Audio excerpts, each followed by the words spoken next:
Let's assume you made $1 million last year for your business. What we need to do when we set our prices is we have to understand our cost. Remember I said you can only set your prices on your cost. If you don't know your cost and you don't understand your cost, you cannot set a price. So we need to understand a couple things. First thing we need to understand is how much money we made historically, how much money we made, and how much money we spent, right? So for those of you that have been in business for a while, you have this historical data. How much you made last year and how much you spent making that.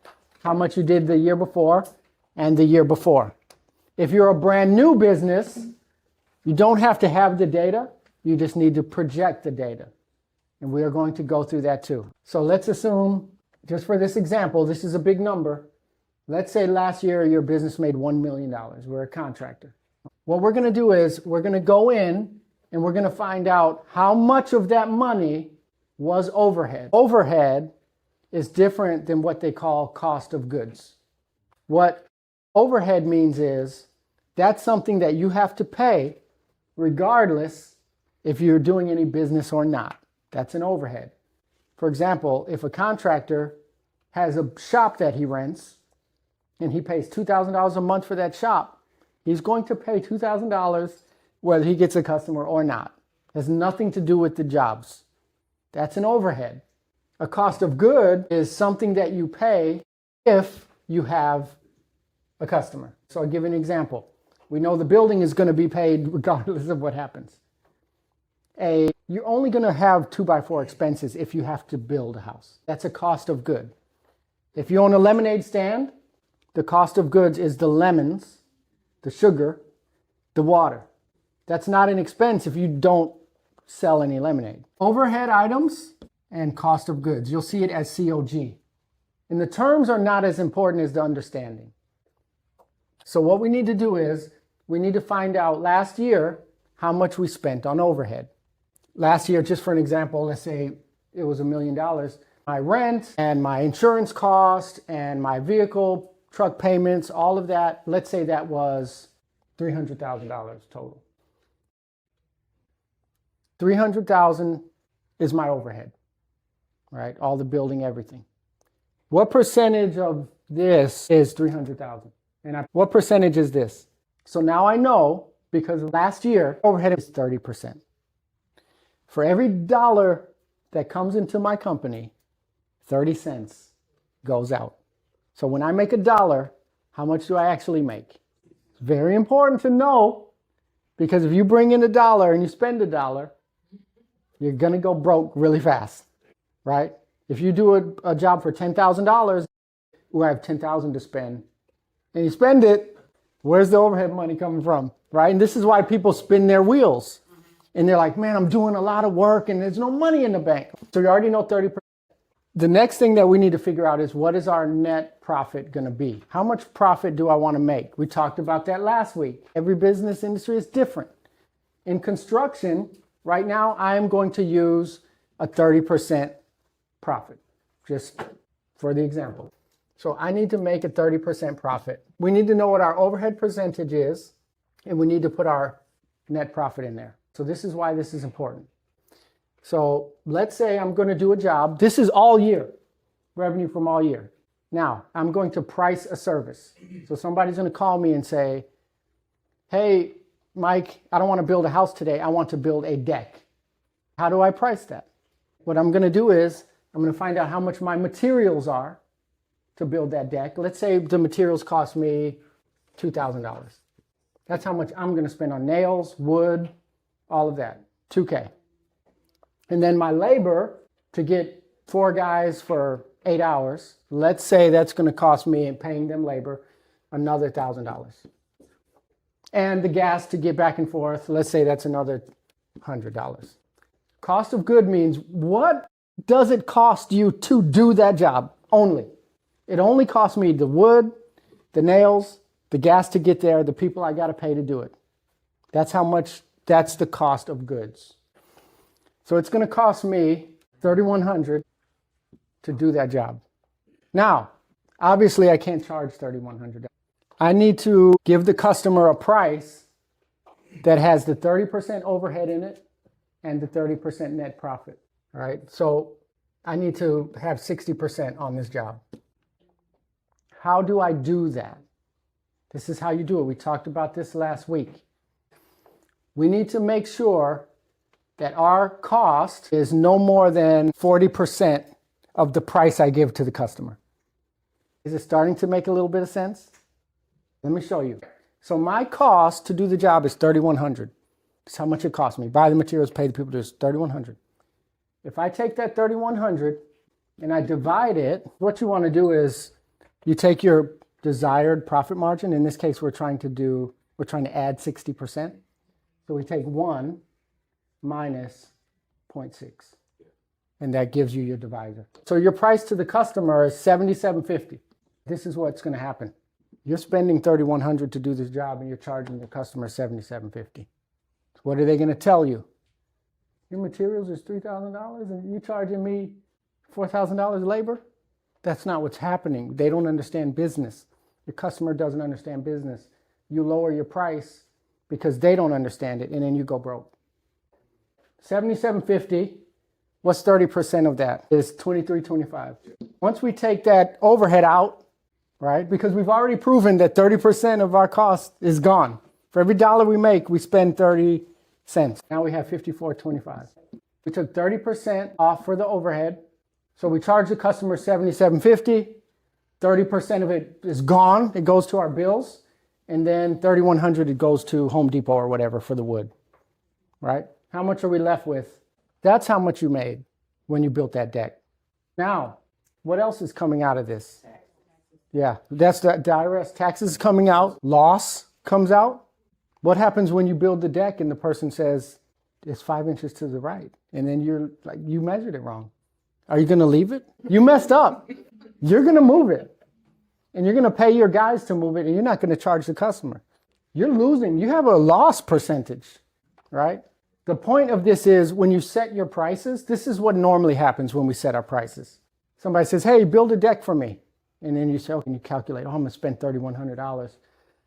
I stand about $1,500. I'd be good to make about $1,500 on there. So you take $3,100, you add $1,500, I'll build a deck for $4,600. And you feel good, like, I'm about to make $1,500. What's 30% of $4,600? $3,220 after overhead came out.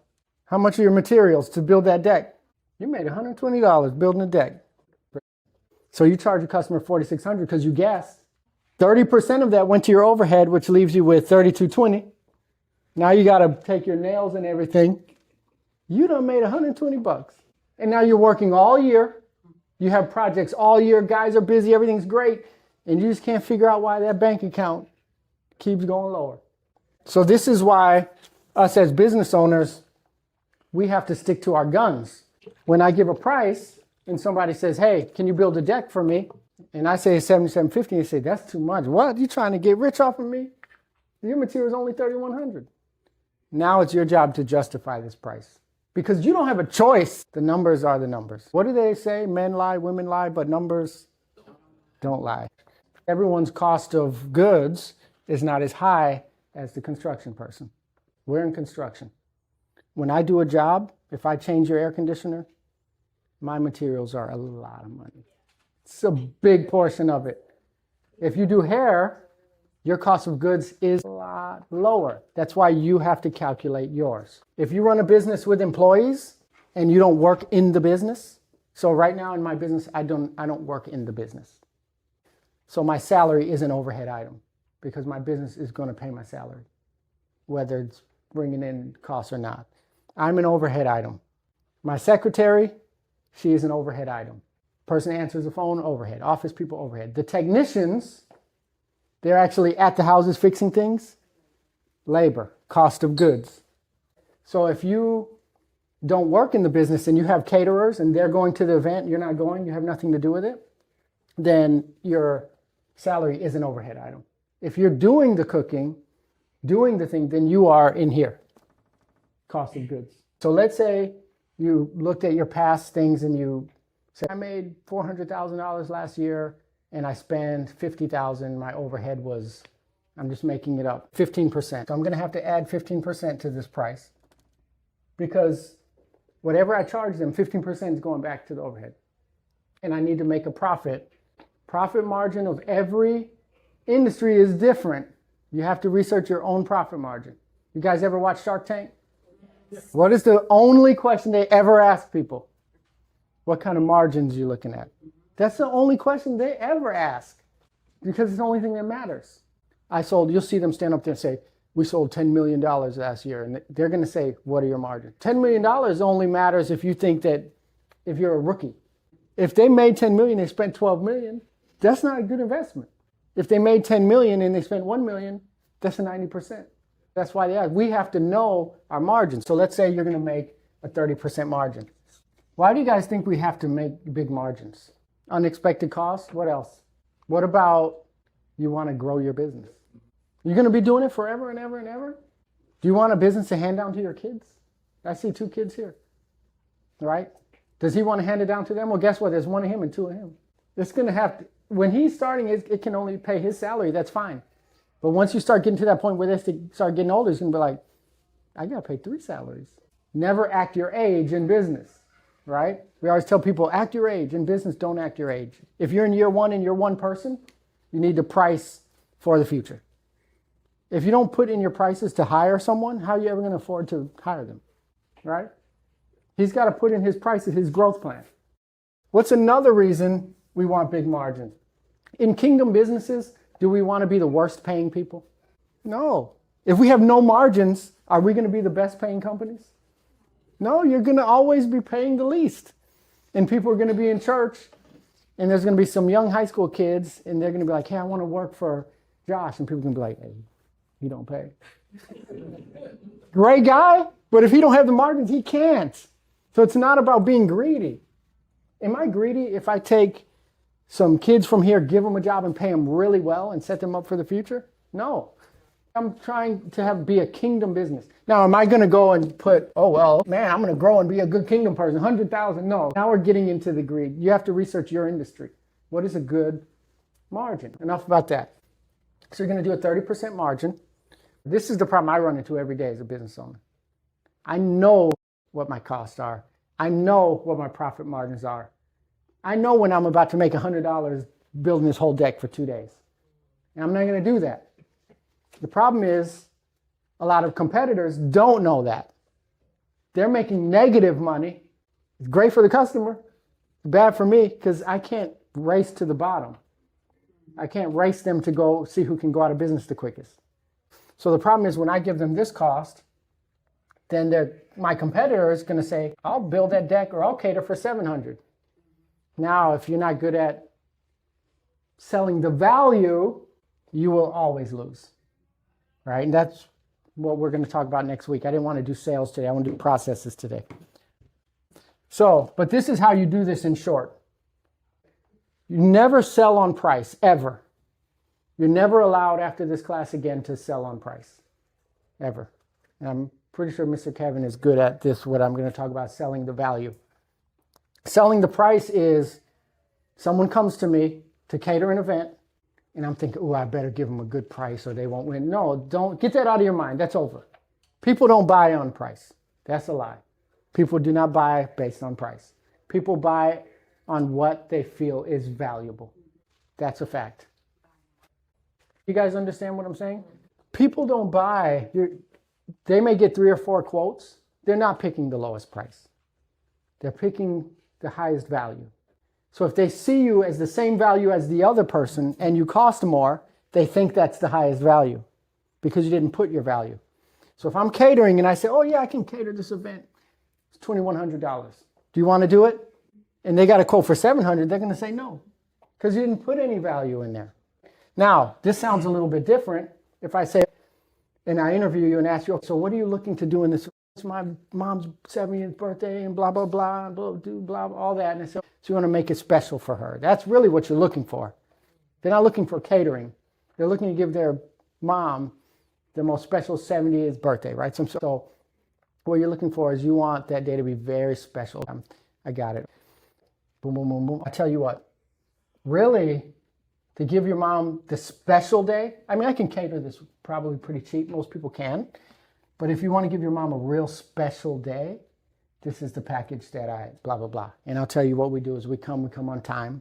We're never late. We never cancel. Show them the reviews and everything. So then when you show them the 2100, now you got to be able to do everything that you say, or you're lying. You show them that. And then when they say, well, the last guy said he can do it for 700, I say, yeah. We're talking about a special day, or are we talking about the $700 thing to add stress to the day? You want everyone to be happy. The food is going to be hot. It's going to be fresh. The people are going to be clean. So let me know, are we doing the mom special day, or are we doing the $700 package? Now, how does that already sounding to you guys? $700 ain't sounding so good anymore all of a sudden. You see how it's working in your mind? Now, if you're not better, you got to work that out. You can't be selling 2100 if you're not better. Something we have to do as kingdom businesses. We should be the best. Joseph was in the spirit of excellence, right? The spirit of wisdom. And the good thing about that is the Bible says if you pray for wisdom, he'll give it, right? So you have to be the best. But once you become the best, which most of you are, because kingdom people tend to be excellent, you have to know you're the best. So if you guys are all the best in the business, you're honest, you're going to make it right, all you guys are going to do that. You're not going to take advantage of people. That automatically puts you here. Own it, right? I say I'm the best. People ask me, they call all the time. It's so funny. They say, hey, are you guys good? Are you reliable? Like the company is going to say, no, we're not. It's just a funny question. It's funny. But I always say I'm the best because I know I'm the best. Because I know there's nobody that's going to rip that air conditioner out at a $5,000 cost to me because I made a mistake. The world is not going to do that. We're going to do that. I'm the best, right? So you own it. You're valuable. The young people pretty much own that. Young people have not failed enough in their life to see themselves as less valuable. They typically overinflate their value. Older people have failed so much that they have a diminished view of themselves. Delete that lie out of your brain. You are the best. You have a question? So that's why you don't have a set price and instead have a bundle. Yeah. Well, you want to have a bundle price because you have people of all budgets. So I'm not going to, because Janelle, right? You made an amazing statement. You said it depends on what the food is. So with bundle pricing, I can have my good margin and have different levels, right? So if I want to make my big margin, right? I say, hey, I'm going to pull out all the stops. It only takes 2 people to run this event. I'm going to give you 5 people. And it's going to be perfect. We normally come at 12 o'clock, 4 hours before the event. We're going to come 6 hours before the event. We're going to have an attendant in the parking lot. We're going to have backup food. We're going to have all that. That might be $10,000. Some people they got it, right? I want the best when I buy certain things. Some things are like whatever, So, but there's people that are going to say, yeah, oh, that's what I want. Don't sell out of your own budget. That's what most people do. They sell out of their own budget. You say, well, I wouldn't pay more than $1,000 on catering. But that's you. Don't make that decision for them, right? Just give the package.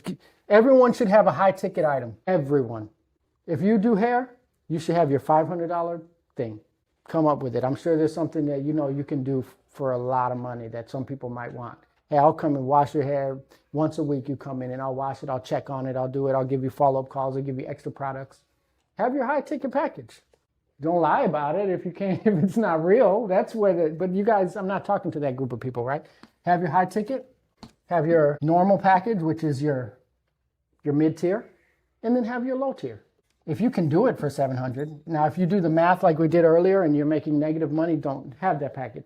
But what you can do is they say, well, I only have $700. Honestly, that's all I have. So what I can do for $700, I can have 2 people there. I can show up an hour before the event and I can have mac and cheese, right? Hors d'oeuvre. That's it. If you can do it at the margin. Yeah, exactly. So, yeah. I was thinking of the box one that the little kids get. Yeah. So you want to have the packages because you don't want someone to say no because you don't have it, right? If the guy says, well, I have $4,000 for this. You say, I'll tell you what, I can still build the deck. It's not going to be 20 by 20. What are you actually looking for? Well, I just want a place for my dad to sit outside. I mean, I can build you a nice 10 by 12. It's going to be solid because we don't do anything not in excellence. It's going to be small, but I get it done. I can get that done for $4,000. You have to take something away. You can't, right? So you have that. I mean, me, if someone says all I have is $4,000 and it costs $10,000, first thing I'm going to say is we offer financing. It's a whole different level of, right? You guys understand? Yeah. Are you guys learning anything, or is this like, that's pricing, right? So we got to research cost of goods.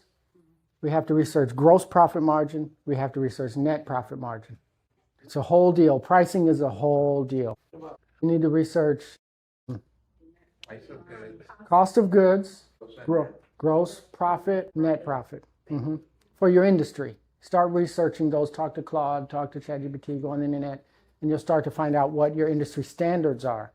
Industry standards are important because across the world, people have figured out pretty much how much loss there is in each business, and they'll tell you the true cost. It may seem really high. You'll notice like, it don't cost me that much. Keep researching.